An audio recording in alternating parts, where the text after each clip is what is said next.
hermano, voy a quitar esto para que ustedes me vean, me conozcan. Muy buenos días.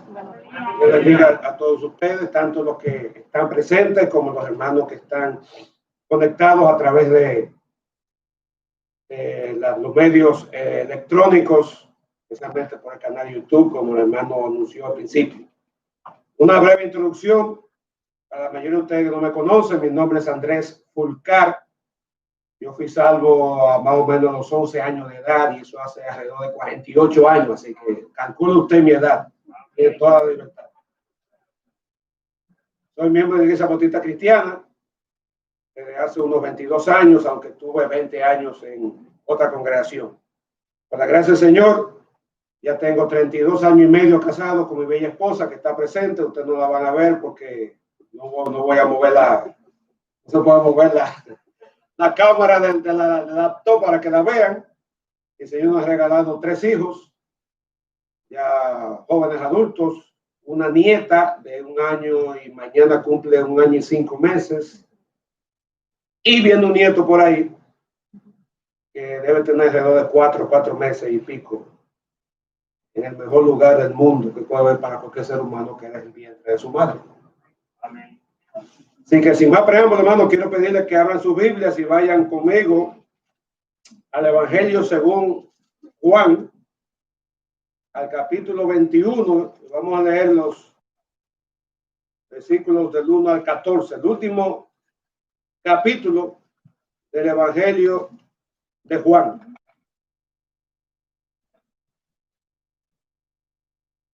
Y si lo tienen, pues me acompañan en la lectura. Dice: después de esto, Jesús se manifestó otra vez a sus discípulos junto al mar de Galilea. Y se manifestó de esta manera. Juan 21,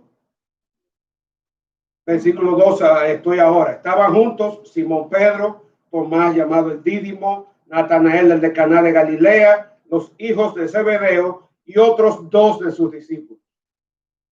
Simón Pedro les dijo: voy a pescar.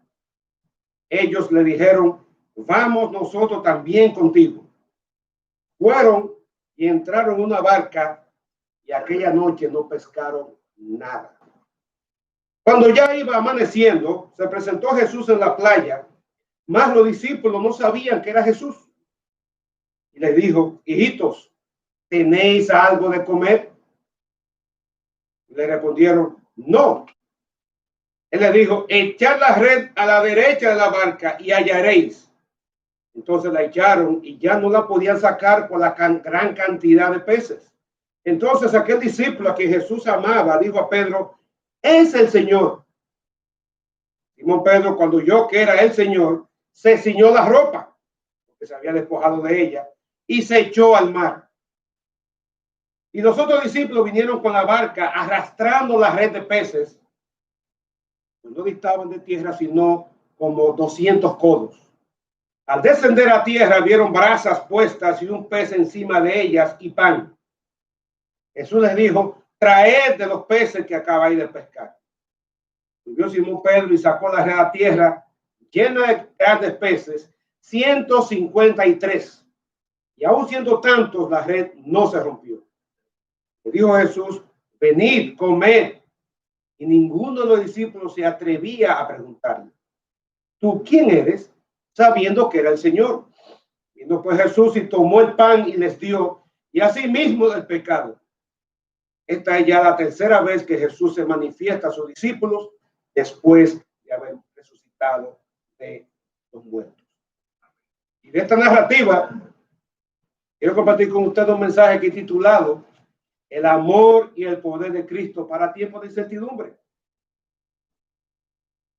Y vamos a orar entonces para entrar en materia, pidiendo al Señor una vez más que siga en control de este tiempo y que sea que hable a tu corazón, a mi corazón, en esta mañana preciosa del Señor. Alabamos tu nombre, seguimos, Señor, en comunión contigo. Ahora, al sentarnos ante tus pies para recibir tu palabra. Gracias porque tu palabra es vida, tu palabra es verdad, tu palabra es poderosa. Ruego, Señor, que en esta hora el Espíritu Santo ministre a cada uno de nuestros corazones, comenzando con el mío propio, que ya lo estaba haciendo durante el tiempo de estudio y preparación de este mensaje. Ayúdame, Señor, a verte como tú eres.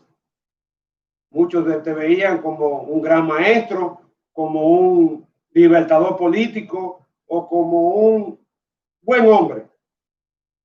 Pero tú eres nuestro Salvador, nuestro Dios, y así debemos verte, no solamente cuando todo nos sonríe, cuando el futuro distante o lejano parece ser venturoso, sino también cuando hay incertidumbre por delante. Tú sigues siendo Dios y tú quieres seguir mostrando tu poder, tu amor, tu favor. Así que háblanos, Señor, esta mañana. Por favor, glorifícate en medio nuestro y que para al final, al salir hacia afuera, vamos a salir diferente a como entramos, dispuestos, Señor, a seguir confiando en ti en todo tiempo y en toda situación. Para gloria y honra de Cristo oramos. Tanto, muchas gracias. Amén. Hermanos, es verdad que, y es sorprendente la cantidad de inventos del genio humano que se han producido especialmente del siglo XIX para acá, comenzando con la invención de, un poco antes de eso, ¿verdad?, de la imprenta, luego de la máquina de vapor, luego vinieron montones de inventos que lo tenemos y lo damos por descontado. El hecho de que todas esas bombillas se enciendan, hay mucha tecnología detrás de eso que se fue desarrollando con los años y ya lo damos por descontado al subir un switch en un interruptor o al bajarlo, a conectar cualquier artefacto eléctrico. ¡Qué maravilla que funciona! Este mismo hecho de la tecnología, de la comunicación, que ahora mismo, hermanos en sus hogares, el pastor allá en Estados Unidos nos puede ver, puede escuchar y otros más. ¡Qué maravillosa esa invención! Y así en otros órdenes de la vida hay tantas cosas que en materia de avance tecnológico disfrutamos de estos días, y eso ha traído al hombre, ha motivado que se genere un sentido de confianza y de seguridad de que el hombre puede controlar lo que sea que venga por delante. Ha llegado a la luna, ya hay sondas que han pasado, han llegado a Plutón. Pero desde noviembre del año 2018, 19, y en nuestro país desde marzo del año 2020, hemos sido sacudidos en nuestra seguridad y en nuestra confianza por algo invisible como es un virus. Y eso ha traído tal desasosiego, ¿verdad?, de un hombre que creía que todo podía controlar, que todo podía frenar, que todo podía manejar. Entonces, circunstancia que ha sido insospechadamente fuera de control, inmanejable. Y todavía no se avisora, por más algunos dicen que sí, otros que no, muchos confían en la vacuna, otros están desconfiando de ella, pero no se ve todavía qué va a suceder de seguro en los meses subsiguientes. Y todo ha sido afectado, la economía, la vida social, la vida familiar, la vida nacional. Y esos temores y aprehensiones también han llegado a nosotros los creyentes. Y no podemos negar que cada uno de nosotros, creyentes en Cristo, en un momento durante todo este tiempo que hemos estado atravesando de encierro, de incertidumbre, de que no se sabe qué va a suceder, muchos han perdido sus empleos, otros han perdido familiares, otros tienen su salud afectadas o en peligro. Eso ha traído en muchos de nosotros esa intranquilidad, ese desasosiego, esa falta de paz, porque ¿qué va a pasar más adelante? Y nos hemos olvidado de que nuestro Dios sigue en control, de que nuestro Dios es soberano, de que eso a él, como dicen en la gota de béisbol, no fue un rolling que se le fue entre las piernas, ni un fly que lo voló. Yo siempre he dicho, digo a mi esposa, Dios fue el que trajo este virus y eso lo va a llevar cuando él disponga. Pero mientras tanto, nos cargamos con de toda esa información que llega, montones de ellas falsas, algunas verdaderas, y nos llenamos de ansiedad, de angustia, y dejamos de confiar en el Dios soberano, infinito, trascendente, omnipresente, que sigue activo sigue gobernando y llevando a cabo su propósito. Hermano, con esta lectura, esta narrativa que parece más como más historia que teología, yo quiero poner sus corazones o dejar en ustedes la idea de que el amor y el poder de Cristo trasciende toda situación y toda circunstancia.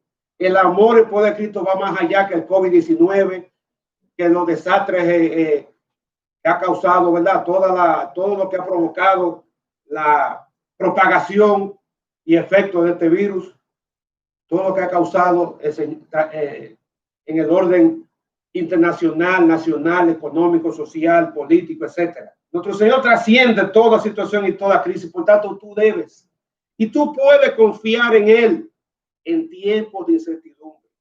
Y tú puedes confiar en Él para lo extraordinario, para lo imposible, para aquello que está fuera de tu alcance, como también tú puedes confiar en Él para tus necesidades del día a día, en todo orden y de toda naturaleza. Y aquí encontramos este episodio que parece ser un adendum en el libro, en el Evangelio de Juan. Para muchos, Juan, el Evangelio terminó con el versículo 31 del capítulo 20, donde Juan da cuál es el propósito por el cual él escribió el Evangelio. El único Evangelio que presenta su propósito de manera clara y explícita. Dice ahí que él escribió para que sus lectores, tanto destinatarios originales como nosotros que tenemos las escrituras a lo largo de toda la cristiandad, de 20 siglos de cristiandad, podamos llegar a creer que Jesús es el Cristo, el Hijo de Dios, y para que creyendo tengamos vida en su nombre. Y muy bien, el Evangelio puede haber terminado ahí. Por alguna razón que solamente tuve en la mente de Juan cuando escribió, y el Espíritu Santo que le inspiró. Si te interesa la razón, apúntelo para que llegue al cielo, busque a Juan y se lo pregunte. Él quiso agregar este capítulo 21, que para muchos no le escribió eso, y no escribieron quizás algunos ancianos que le sucedieron allá en el ministerio en la ciudad de Éfeso al final del siglo I, pero sea quien sea que lo escribiera.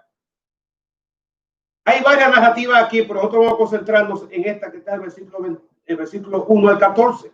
Ya Jesús había resucitado. Habían pasado los días tan negros y tormentosos y terribles y angustiantes que siguieron a los momentos su pasión y muerte. Él había resucitado. Y si usted lee el capítulo 20, que es el contexto anterior a este 21, su contexto natural, Cristo resucita y comienza a aparecer y a manifestarse a sus discípulos. Pero ya la cosa no iba, ya la relación no iba a ser igual. Ya ellos no iban a tener a su Señor con ellos 24/7, físicamente hablando. Es cierto que Jesús apareció a María Magdalena, a otras mujeres, a los discípulos, a 10 de ellos sin Tomás en la tarde o en la noche del mismo domingo de resurrección, y luego apareció por segunda vez al grupo ya con Tomás presente, a los 11, una semana después. Pues si usted lee los evangelios y los relatos de las apariciones, ¿verdad que Jesús estaba con ellos para ir para abajo los 40 días que estuvo aquí en la tierra después de su resurrección y antes de ascender? Fueron apariciones esporádicas. Ellos no sabían, los discípulos, en qué momento iban a ver a su Señor. Ellos no podían darle un botón o frotar una botella para que Jesús se le apareciera cada vez que ellos quisieran. Y eso seguro que ya en ellos estaba causando preguntas de preocupación. ¿Y qué va a pasar con nosotros de aquí en adelante? Todavía ellos no se imaginaban que Jesús iba a ascender a los cielos. Y que ahí se verá que se iba a quedar sin su presencia física entre ellos. Y en hombres que tuvieron 3 años con Jesucristo para arriba y para abajo, de Galilea, Judea, Perea, Galilea, Judea, por toda esa zona, viviendo con él y dependiendo de él, el futuro no parecía muy promisorio. Las esperanzas que depositaron en él como Mesías, como aquel que restauraría la gloria que Israel tuvo en los tiempos de David y Salomón, que los libraría de la opresión de romano invasor, eso se había desvanecido. Jesús nunca le dio muestra a ellos de que él tenía intereses políticos ni intereses de esa clase, de ese tipo. ¿Qué iba a suceder con ellos? Y con eso en mente, entonces, entramos en nuestro pasaje. Lo podemos dividir de manera natural en dos secciones. La primera va del versículo 1 al 8 y la segunda sección del 9 al 14. Y en primer lugar, yo quiero compartir con ustedes la primera sección. Y es que tú y yo podemos confiar en tiempos de certidumbre, en el amor y en el poder de Cristo, para que Él sea que se encargue de todo aquello que sea lo extraordinario, lo que está fuera de nuestro control, lo inalcanzable, lo imposible. Y varios días después de la segunda aparición de Jesús a los discípulos, la narrativa no nos dice qué tiempo después, y posiblemente en cualquier de las semanas, respondiendo a la instrucción que Jesús le había enviado por medio del ángel, que se apareció, te puedes ver eso en Mateo 28, versículo 7. Ellos fueron a Galilea, las apariciones fueron en Jerusalén, pero ellos volvieron a su natal Galilea, porque Jesús iba a manifestar a ellos allí. ¿Pero cuándo? ¿Dónde específicamente? Ellos no sabían.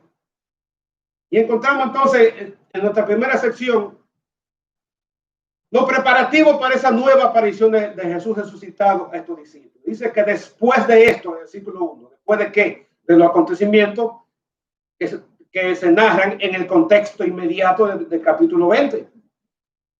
¿Qué tiempo? Como dije, la narración no dice cuántos días después de la segunda aparición, que hay hay unos hitos cronológicos que nos permiten ubicar las dos primeras apariciones, pero para esta no hay forma de ubicarlo. Puede haber sido cualquier día de la semana. Y dice que Jesús se manifestó otra vez. El versículo 14 dice que fue la tercera vez. Claro, Jesús se apareció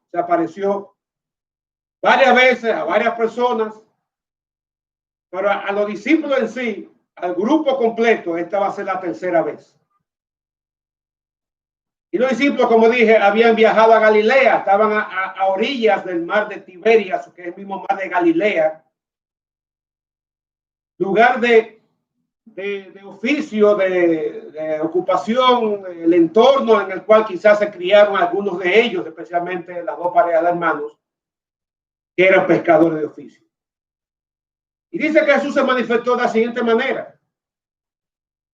El versículo 2 habla de que habían 7 de los 11 discípulos presentes. Menciona a Simón Pedro, el famoso Pedro, que en este evangelio de Juan tienen una participación protagónica, comenzando con el capítulo 1, cuando Jesús lo llamó por mediación de su hermano.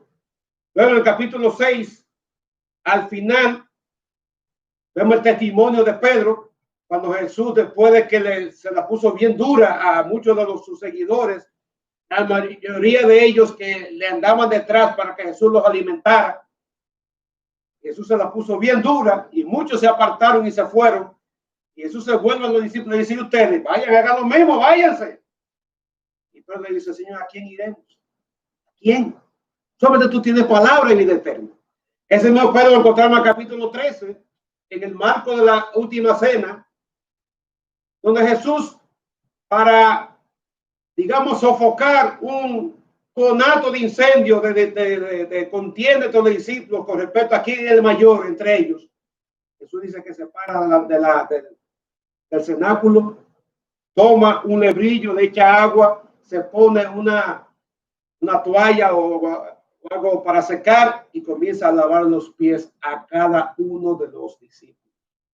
Y cuando llega Pedro, pues dice: a mí tú no me vale lavar los pies. No, señor. Quizá Pedro, acusado en su conciencia de que él debió haber hecho eso con su Señor, él se recita que Cristo lo hiciera. Y tú dices: mira, si yo no lo hago, tú no vas a tener parte conmigo. Y tú dices: no, espérate, si así dame meterme yo entero en el lebrillo. Entonces, no. Todos están limpios, lo que simplemente necesitan un lavado de pie. Y en el final de ese capítulo 13, cuando Jesús le dice: me voy, pero dice: ¿para dónde tú vas? Pues ¿a dónde tú vas? Que yo no puedo ir, yo voy contigo hasta el fin del mundo. Jesús dice: no, espérate. Es cierto, te digo que tú esta noche me vas a negar 3 veces. Y efectivamente así fue en el capítulo 18. Y previo a eso, cuando Jesús le iban a arrestar, Pedro trató de ayudar. Sacó una espada y le cortó, le tiró a la cabeza, le digo yo. Simplemente le llevó, digo simplemente, el Señor movió la cabeza, movió la espada y le llevó la oreja al siervo del sumo sacerdote. Y más luego lo negó, 3 veces lo negó. Y ese Pedro se menciona en cada una de las listas como el primero, porque él era el cabecilla, aquel fue a quien Jesús eligió para que fuera el líder del grupo y fue quien inició. Luego de la venida del Espíritu Santo, inició la predicación y fue líder de la iglesia, y luego el apóstol a los gentiles. Pero también menciona a un segundo, a Tomás, llamado el Dídimo, que también tiene una participación protagónica en este evangelio. Él fue aquel que en Juan 11, cuando le dieron la noticia a Jesús de que Lázaro había muerto, porque estaba enfermo, pero que murió en el interín, y Jesús lo sabía, Jesús se quedó deliberadamente, pero cuando Jesús decidió ir de Perea, que está en el margen oriental del río Jordán, pasar a la región de Judea para ir a Jerusalén, bajo amenaza de que estaban esperando para arrestarlo, Tomás dijo: ven acá, pero y tú vas a ir para allá sabiendo que te están esperando, lo dijeron los discípulos. Y Jesús dijo que no, que iba a ir. Tomás dijo: bueno, vamos con él, aunque vayamos a morir con él. Adelante, Tomás, en el marco de la cena última, fue aquel que hizo la pregunta: el Señor, pero ¿a dónde tú vas? Oh, tú no has dicho a dónde tú vas. Jesús entonces dijo: yo soy el camino, la verdad y la vida. Y luego Tomás, el famoso Tomás del capítulo 20, que cuando Jesús apareció por primera vez a 10 discípulos, no estaba ahí, quizás fue formado a buscar algo, no sabemos dónde estaba. Y cuando regresó, le dijeron: mira, el Señor vino. Le dijo: a mí no me vengan con fake news y noticias falsas. Si yo no veo la marca en la mano del costado, no creeré. Y una semana después Jesús se le apareció para darle esa reprimenda a Tomás. También menciona a Natanael, el de Caná de Galilea. Natanael se menciona en capítulo 1, que fue que Felipe, su amigo que Felipe buscó, y dijo: mira, hemos encontrado al Mesías. Y él dijo: ¿qué de Nazaret? De Nazaret. Y de ese monte puede salir algo que valga la pena. Y Jesús, cuando se le aparece, cuando se lo presenta, dice: aquí un hombre verdadero, un verdadero israelita. Está sorprendido: ¿dónde tú me conoces? Yo digo: cuando tú estabas allá debajo del árbol hablando con Felipe, yo ahí te vi. Y eso causó ese asombro en este hombre y siguió a Jesús. No se menciona más, nunca más en ningún evangelio. Y posiblemente muchos creen que ese era el discípulo Bartolomé. Pero también menciona a los hijos de Zebedeo, que extrañamente no se le menciona por nombre. Y eso es típico de uno de los dos, que es Juan. Los hijos de Zebedeo, ustedes saben que eran Jacobo y Juan. Jacobo no se menciona por ninguna parte en el evangelio, aunque es muy popular en los sinópticos. Y luego fue el primer mártir de la iglesia en el capítulo 12, cuando fue mandado a matar por Herodes Agripa I. Y el otro es Juan, el autor del evangelio, que tampoco se menciona por nombre, pero hay un calificativo que aparece por lo menos 4 o 5 veces en este evangelio, de que era el discípulo que Jesús amaba. Y el consenso general entre los eruditos estudiosos, que se trata del evangelista, del apóstol, del discípulo Juan, autor de este evangelio, autor de las 3 cartas y del Apocalipsis. Y finalmente dice que menciona 2 discípulos sin nombre. ¿Quiénes eran ellos? Aquí no lo dice, podemos conjeturar. Yo tengo mi propia idea de que posiblemente se trataba de Felipe y Andrés. ¿Por qué? Porque Felipe y Andrés se mencionan cada uno de ellos como 3 o 4 veces en este evangelio. ¿Y los otros dónde estaban? Faltaban 4. Posiblemente estaban en algún lugar cerca, porque los 11 viajaron a Galilea para encontrarse con el Señor.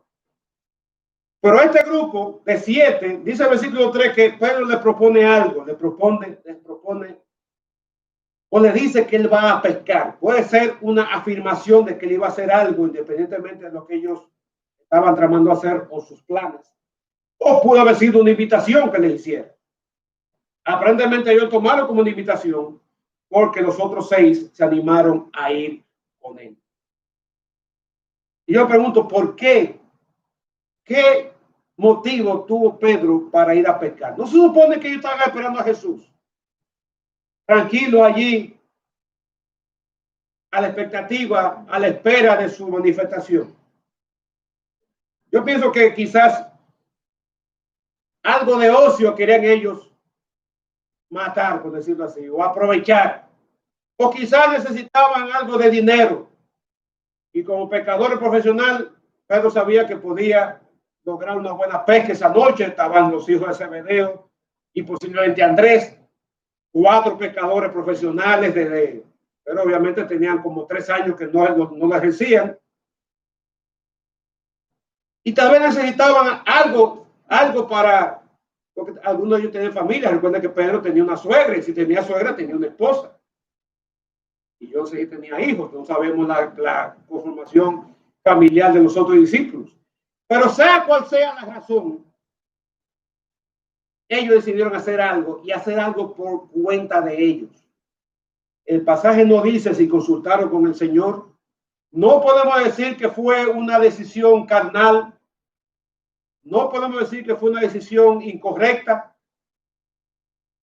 Lo interesante que dice que ellos entraron en la barca, pasaron toda una noche pescando y finalmente no pescaron nada. Entre ellos 4 pescadores profesionales, habilidosos.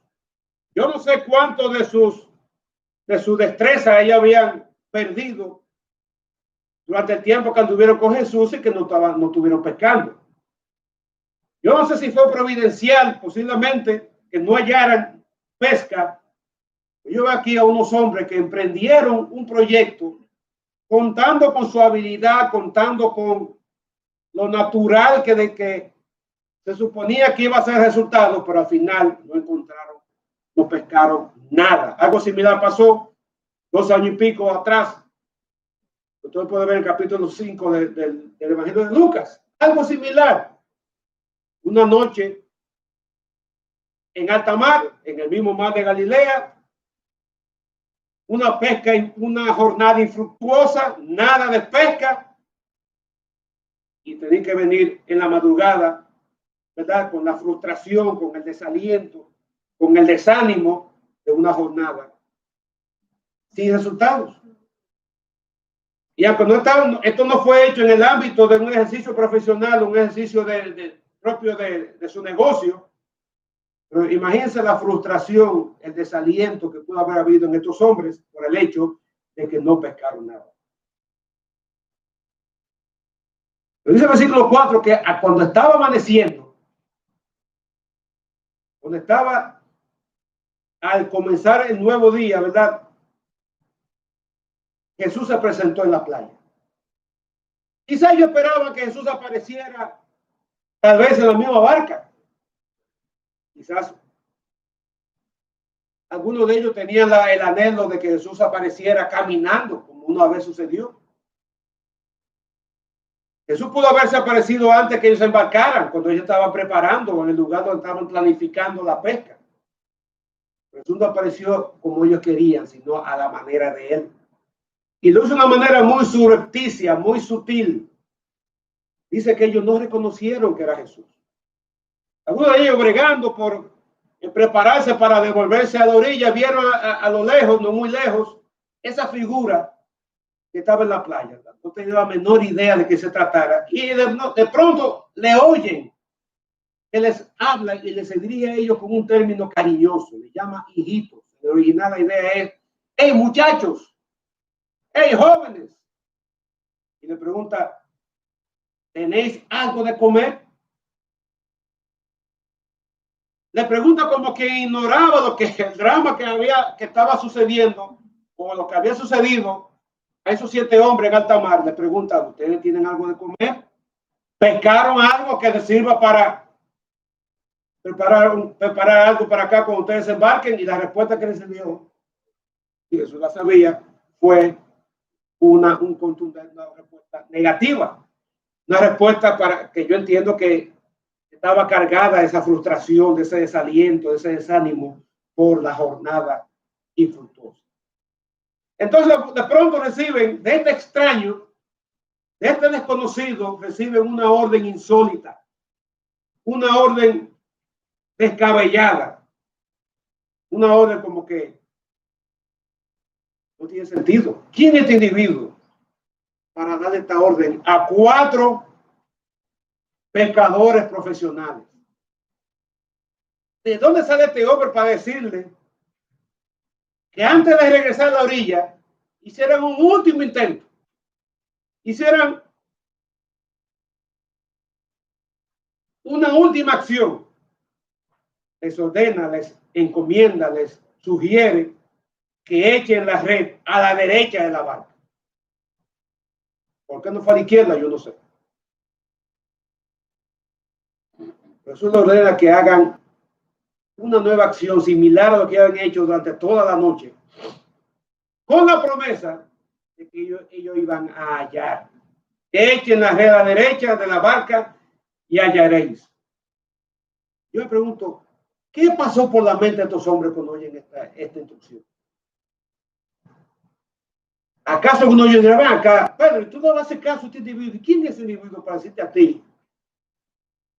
Yo imagino quizá un Tomás, con su escepticismo, por el cual se conoce. Y tú le vas a hacer caso, Tomás, quizás, eso digo yo, Dios no lo dice, eso lo digo yo. Tomás diciendo a Pedro, tú le vas a hacer caso a ese individuo. ¿Quién es ese? Mira, recuerden que ya estaba amaneciendo, quizás por la penumbra, no lo reconocían. Y entre ellos, vean, que le vamos a hacer caso o no, pero en el relato no se ve ninguna discusión, sino que se ve una obediencia inmediata. Por la razón que sea, recuerden que todavía no lo reconocían, ellos decidieron hacer un último intento. Dice que echaron la red a la derecha y el resultado fue asombroso. El resultado fue fantástico. Lo que ellos no pudieron lograr durante 6, 8 o 10 horas en la noche en alta mar, se logró en materia de segundos.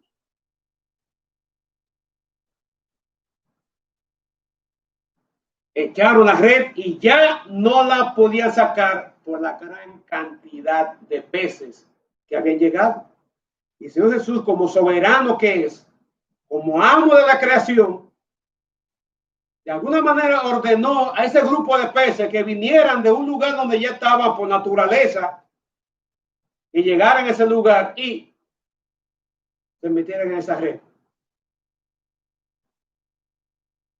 Y así se diera este milagro de otra pesca milagrosa.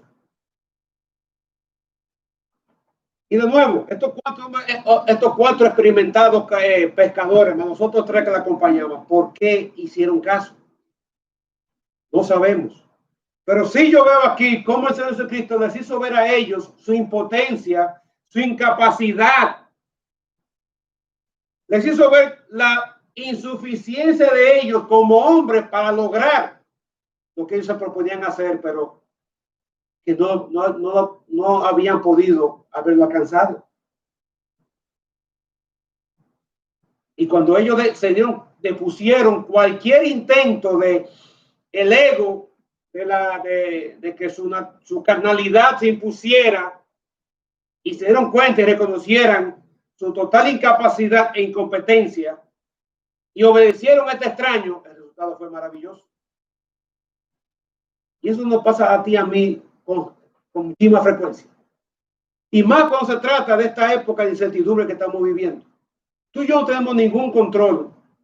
Por más que nos cuidemos, por más que, ¿verdad? Que debemos hacerlo, que nos higienicemos constantemente, estamos expuestos en cualquier momento a ser afectados por este virus. Y no solamente eso, no sabemos qué, y no tenemos tal vez control de qué va a pasar con nuestro trabajo, nuestros negocios o cualquier otra circunstancia, pero el Señor sí sabe lo que va a hacer. Él sí tiene control. Y cuando deponemos, cuando echamos a sus pies nuestra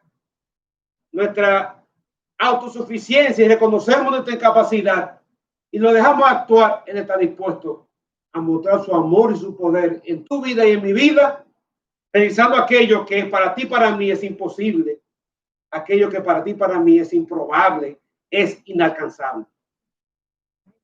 Y eso fue lo que el Señor quiso demostrar aquí a Pedro y a los demás discípulos. Él seguía en control. Y aunque el futuro de ellos todavía no parecía muy claro ni muy promisorio, luego de Jesús resucitar, el Señor sí sabía lo que quería con ellos. Se lo iba a llevar a donde Él quería llevarlos. Y le iba a suplir. Iba a obrar de manera maravillosa y portentosa a través de ellos y en su vida también particular. Y tú puedes ver rasgos de esto leyendo el libro de Hechos de los Apóstoles. ¿Y cuál fue la reacción de estos hombres? Dice el versículo 7 que aquel que Jesús amaba, que era el discípulo Juan, se dio cuenta de quién era ese hombre.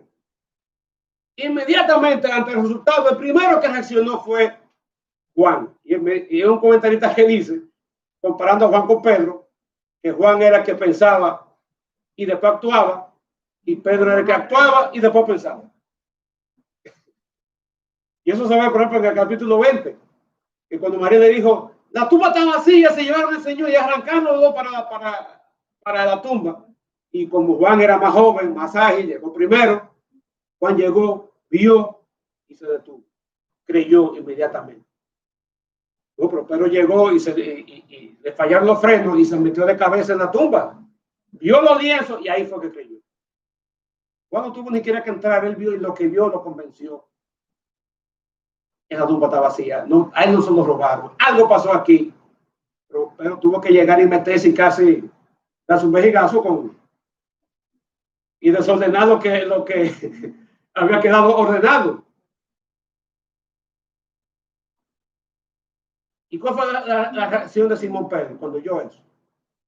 Dice que él se había despojado de su ropa, obviamente, como ellos usaban esta batola ceñida con un cinturón, él se había quitado todo eso para poder luchar durante la noche en la pesca. Pero cuando yo lo que Juan le dijo, para mí es una cuestión extraña.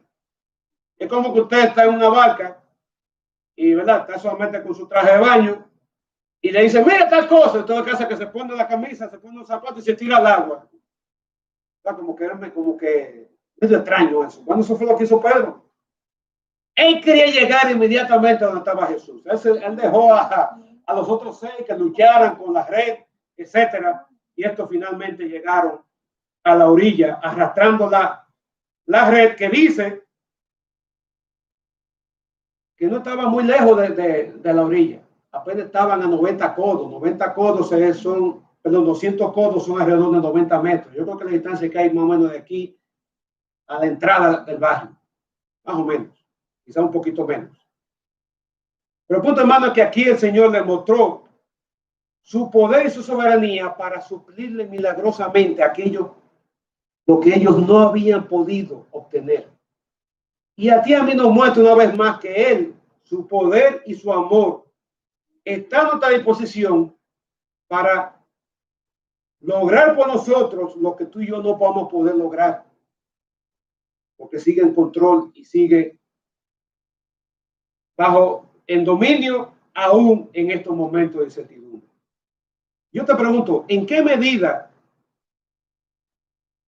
tú te estás esforzando por algo que escapa a tu capacidad, por algo que escapa a tu posibilidad?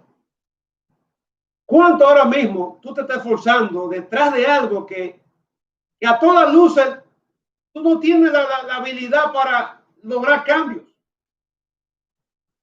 Quizás tú estás en un trabajo, un empleo que no te satisface ni económica ni personalmente. Y tú quieres ir a otro lugar. Y te estás esforzando, tocando puertas por aquí, hablando por allí, gestionando por allá, mandando currículum por aquí. Y lo estás haciendo a tu manera. Quizás tú te manejas en un ambiente donde tienes que estar en contacto con... Y por más que trate de tener el distanciamiento, si date cuenta te encuentres metido y zambullido entre montones de personas. Y te esfuerzas por mantener hacer algo que al final de cuentas no está en ti. Esa protección total, esa protección segura. ¿Cuánto estamos forzando, por ejemplo, en aquellos que tienen niños en edad escolar? Esforzándote por tus fuerzas y con tus energías, además del tiempo que le dedicas o a tu trabajo o a la labor del hogar, si eres madre que está en el hogar, en la casa, para luego sentarte con tus hijos a quizás manejar conceptos que a ti se te olvidaron hace años. O quizás la cosa cambió y como te enseñaron geometría, no como se enseña ahora. Antes 2 más 2 eran 4, ahora resulta que son 3.75. Y tú no entiendes por qué. Antes Rusia, la capital era Moscú, ahora hay como 60 países diferentes. Y tú te pasó de noche cuando la Unión Soviética se desapareció y ahora son como 60 repúblicas.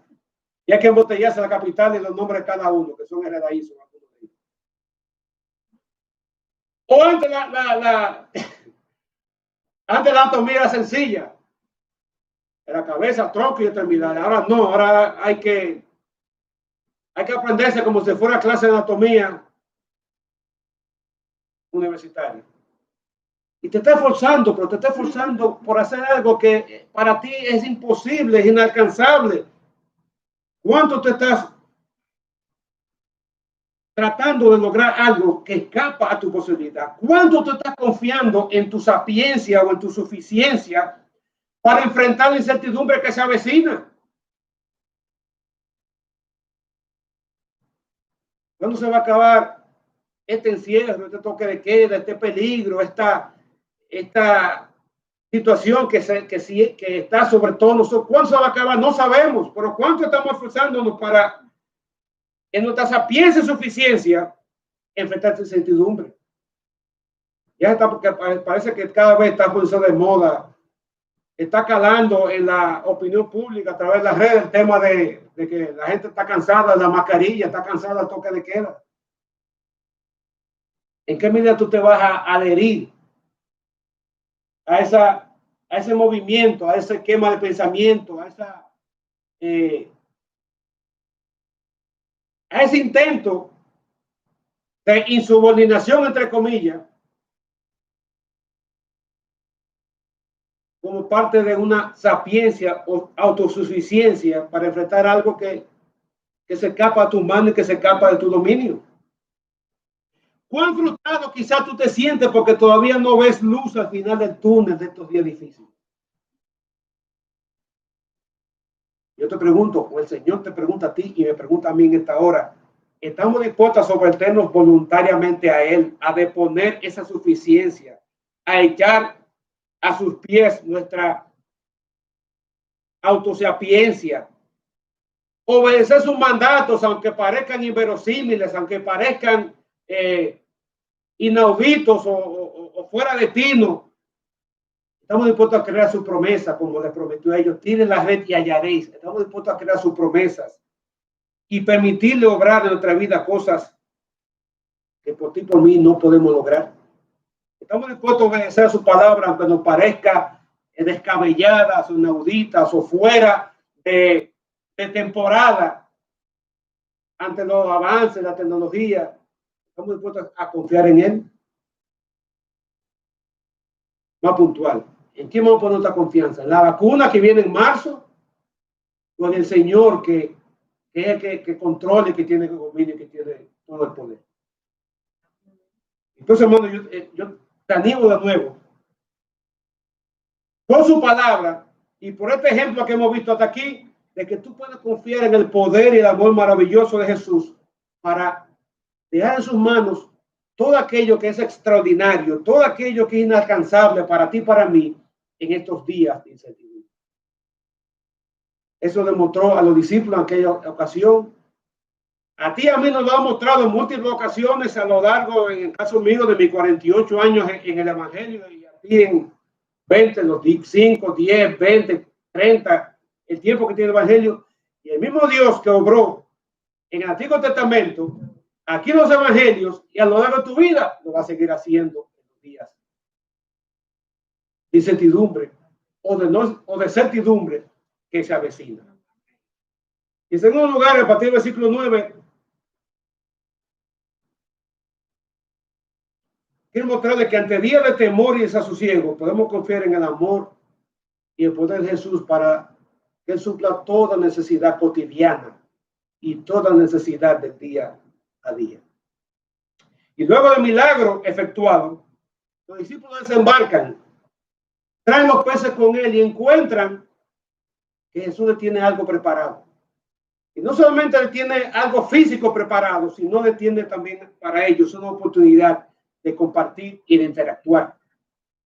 Dice el versículo 9, ¿verdad? Luego de que Pedro llegó primero nadando, los otros discípulos llegaron, Juan, Andrés, Felipe, Natanael, Jacobo, llegaron detrás trayendo, arrastrando. Dice que ellos no pudieron subir los peces a la barca.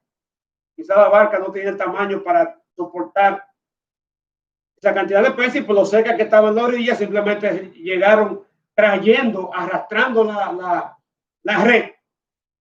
Cuando descendieron de la tierra, ellos se encontraron con algo interesante. Y el hecho de que Juan, el evangelista, lo menciona, a mí me luce que a él le sorprendió y él recuerda eso unos 50 o 60 años después y todavía lo asombra cuando escribe este evangelio. Dice que cuando descendieron encontraron brasas puestas. Quizá estaba en un lugar, me hizo una playa donde quizás si hay arbustos o si hay algún tipo de planta para hacer fuego, está bastante lejano.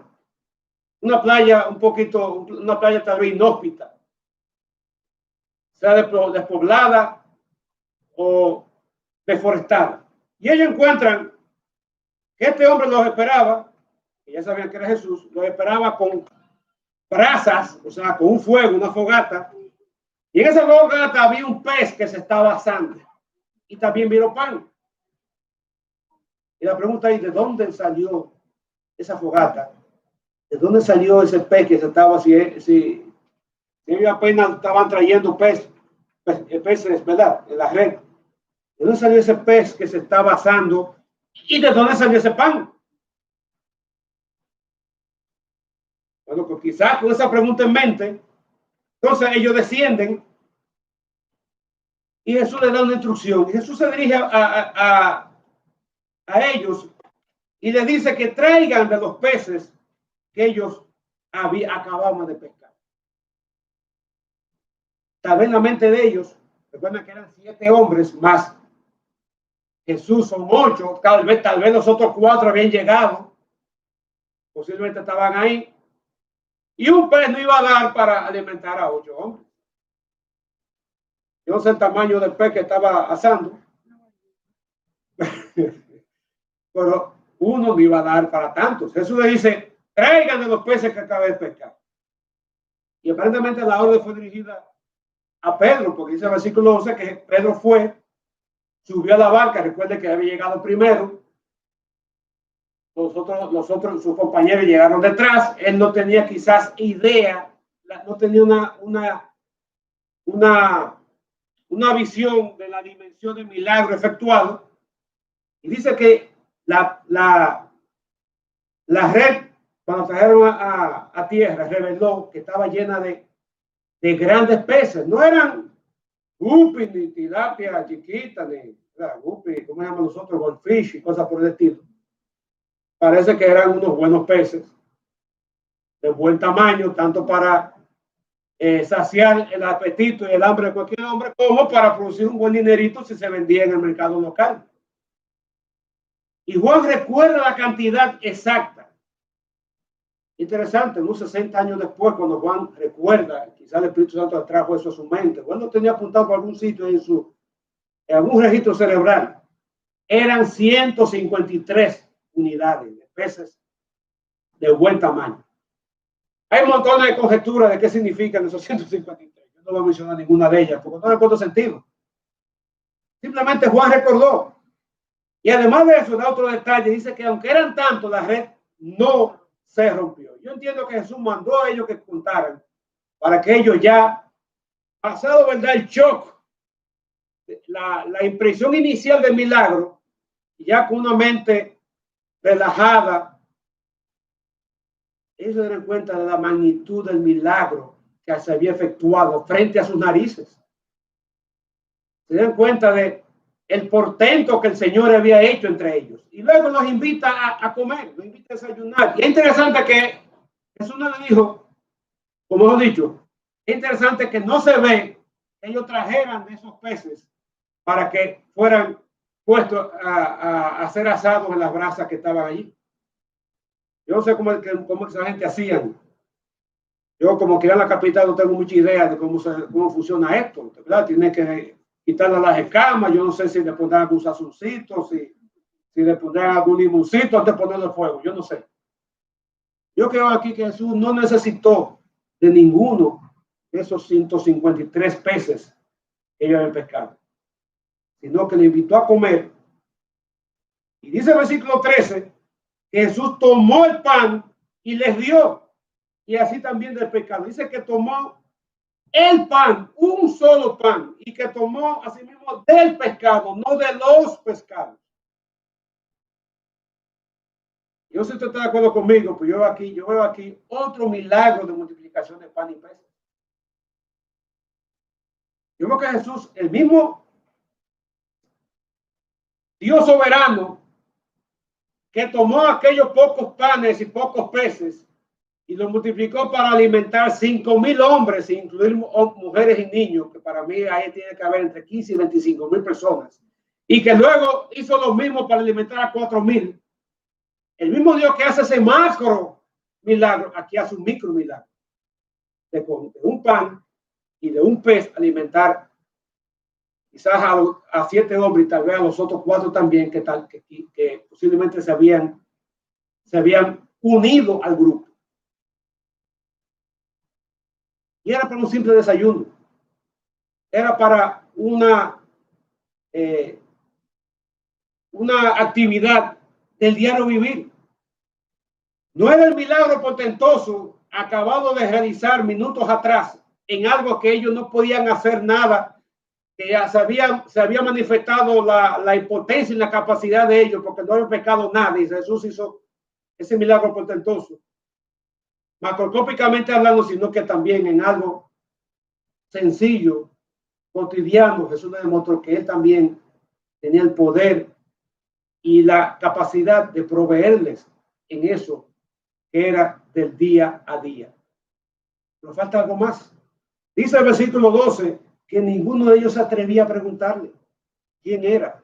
Y eso es extraño, porque si ya ellos habían reconocido quién era él, ya no era un extraño para ellos. ¿Por qué este comentario de que ninguno se atrevía a preguntarle? Ahora recuerden, ya había pasado tal vez 2 semanas, quizás más, 2 semanas, con una semana completa seguro, porque tal vez varios días más de que Jesús había resucitado. Como dije al principio, la relación entre ellos ya no era igual como durante el tiempo en que ellos estuvieron con Jesús, y Jesús estaba con ellos 24/7 físicamente hablando. Ahora, en esos 40 días que Jesús duró entre su resurrección y ascensión, Jesús se apareció de manera esporádica. Jesús no se aparecía cada vez que ellos quisieran, o cada vez que ellos lo anhelaban o lo deseaban. Y eso tal vez trajo en ellos una especie como de aprehensión, vamos a ponerle así, hacia la persona de Cristo. Tal vez ya no tenían esa confianza o esa apertura para tratar con él. Quizás el hecho de que aparecía y desaparecía le trajo en ellos un sentido como de, espérate, este hombre ya no es el mismo de antes, la cosa es diferente. Y puede ser que tú y yo veamos a Jesús así.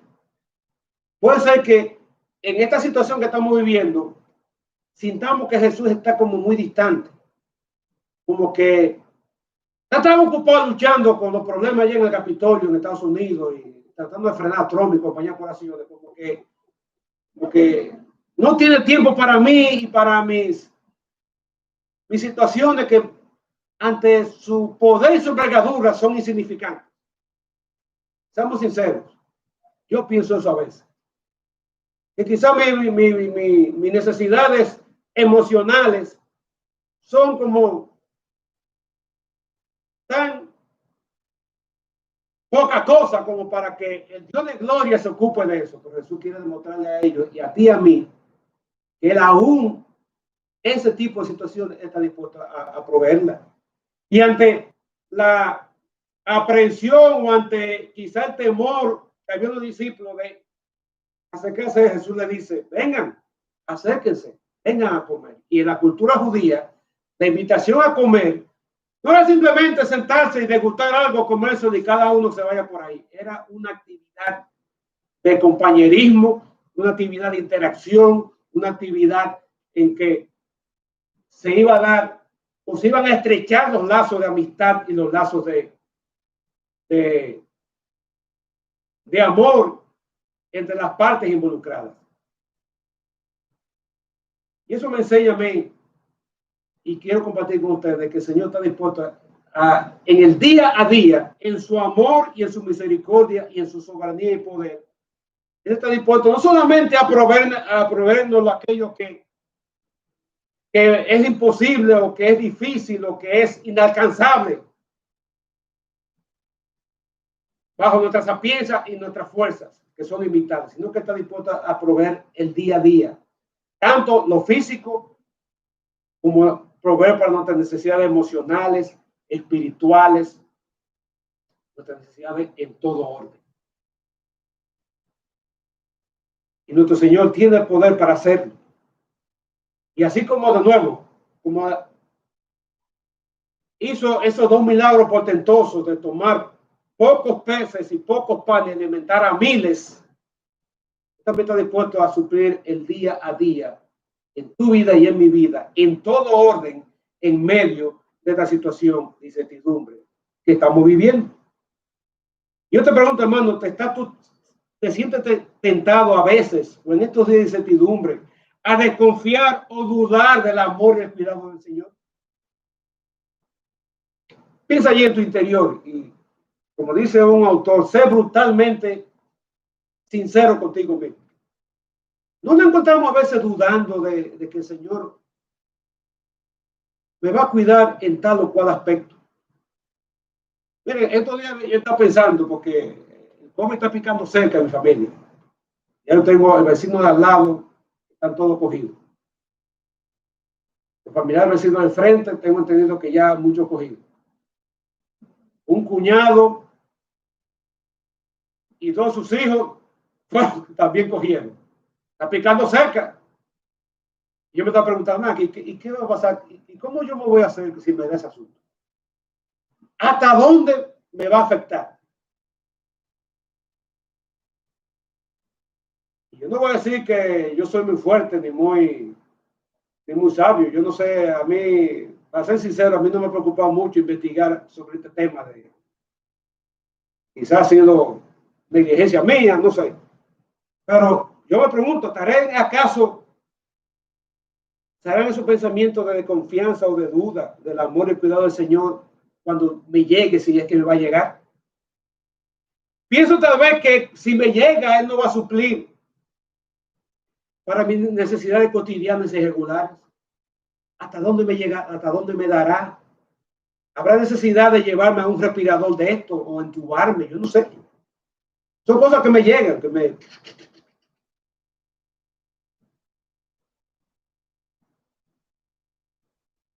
Y tal vez tú has pensado eso.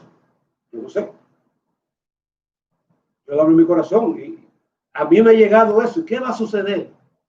¿Pues saben qué? Esos pensamientos yo debo aplastarlo o debo cubrirlo con el pensamiento de que mi Señor, mi Dios, sigue siendo amoroso y poderoso para obrar en mi vida. No solo cuando venga una situación como esa que yo no puedo controlar, sino para proveerme toda necesidad de mi diario vivir y en todo orden, no solamente lo material, también lo emocional. Y Él lo puede hacer porque para Él todo es posible. Nada es imposible. Sara se rió cuando oyó que Dios le iba a dar un hijo a Abraham con él de 99 y ella de 89, siendo estéril y que hacía rato, ¿verdad? Se había cerrado la fábrica. Pero el Señor nos demostró a ella y a Abraham que Él era poderoso para hacer lo imposible. Se lo demostró a los discípulos aquí, pero también Él tiene el poder y la capacidad para proveer lo cotidiano, lo regular, el día a día. Y por eso tú y yo podemos confiar en su amor. Podemos confiar en su poder en estos momentos de incertidumbre. Quiere el Señor, pues, ayudarnos mientras seguimos meditando y la misma que siga meditando en estas verdades, para que al regresar a nuestras casas y regresar a lo que dejamos y que seguro que veremos en el transcurso del día y con lo que nos encontraremos mañana y durante la semana, podemos recordar que nuestro Señor está por encima de todo eso y que de nuevo podemos confiar en su amor y en su poder en estos días de incertidumbre. Padre, muchas gracias por tu palabra en esta mañana. Gracias por ese ejemplo que tú, Señor Jesús, diste a tu discípulo en aquella ocasión, en aquella madrugada, en aquel lugar a orilla del mar de Galilea, donde demostraste que a pesar de la incertidumbre que se cernía sobre sus vidas, sobre sus mentes y corazones, tú seguías estando dispuesto a mostrar tu poder y tu amor para suplir sus necesidades extraordinarias y sus necesidades cotidianas. Y tú sigues siendo el mismo Dios que no cambias. Eres el mismo ayer, hoy y siempre. Y hoy, año 2021, este día de enero, día 10, tú también nos muestra por tu palabra que tu amor y tu soberanía, tu poder sigue siendo igual, y que podemos confiar en ti para suplir cualquier necesidad, tanto aquellas que son inalcanzables y que son extraordinarias, como aquellas que son de día a día. Por Padre, que tú obres en la vida, tu palabra sea de bendición a mis hermanos, y si entre nosotros hay una persona presente o que nos está escuchando de manera virtual, que todavía no ha dado el paso de fe, de entregar su corazón y su vida a Cristo en arrepentimiento para salvación, que tu Espíritu de Dios obrar y mover su voluntad para hacerlo en esta mañana. Todo esto para gloria de tu nombre y para bendición de nuestras almas. Cristo Jesús, te alabamos, te damos muchas gracias. Amén.